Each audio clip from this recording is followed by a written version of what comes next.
भाग 14। पिछले भाग में सफ़वान अंधेरे की नदी के किनारे पहुंचा और लकड़ी के तख्ते पर पैर रखकर पार करने लगा।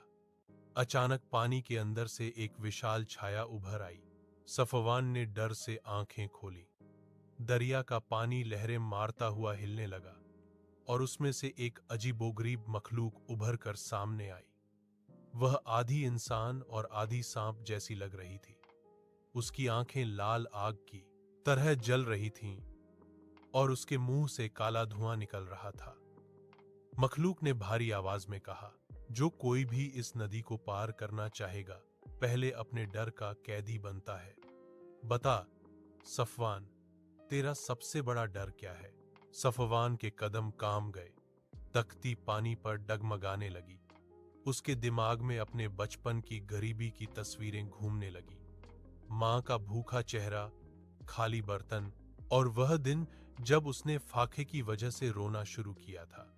वह चिल्लाया, मेरा सबसे बड़ा डर गरीबी है, भूख है, वह लम्हा जब मैं अपनी मां को खाना न दे सकूं। यह सुनकर प्राणी की आंखें और लाल हो गईं। वह गरजा, तो अभी भी डर के काबू में हो। जब तक तुम्हारे दिल में डर इंदा है, तुम यह दरिया पार नहीं कर सकते। सफ़वान ने गहरी सांस ली। दरवेश किनारे पर खड़ा ऊंची आवाज में बोला, सफ़वान, याद रखो, डर हकीकत नहीं होता। डर सिर्फ एक साया है। अगर तुम भूख और गरीबी के खिलाफ खड़े हो जाओ, तो वह डर कभी तुम्हें गुलाम नहीं बना सकता। सफ़वान ने दरवेश की आवाज सुनकर आंखें बंद कर लीं। उसके दिल में एक अजीब सा सुकून उतरने लगा। उसने खुद से कहा, मैं अब गुलाम नहीं रहूंगा।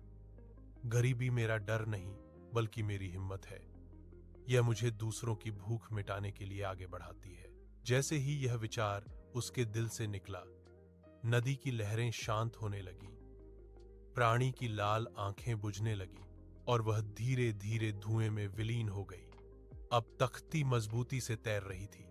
सफ़वान ने हिम्मत के साथ कदम आगे बढ़ाया और आखिरकार नदी के दूसरे किनारे पर पहुंच गया। किसी तरह एक दरवेश भी एक गुप्त रास्ते से उसके साथ आ मिला। उसने खुशी से कहा, शाबाश सफ़वान, तुमने पहला इम्तिहान कामयाबी से पास कर लिया है। अब तुम्हें दूसरे इम्तिहान का सामना करना होगा। वे दोनों कुछ दूरी पर एक और सुरंग में दाखिल हुए। इस सुरंग की दीवारें शीशे की तरह चमक रही थीं। जहां भी सफ़वान देखता, उसे अपनी ही परछाइयां नजर आती। यह थी आईनों की सुरंग। सिरिंज में प्रवेश करते ही सफ़वान ने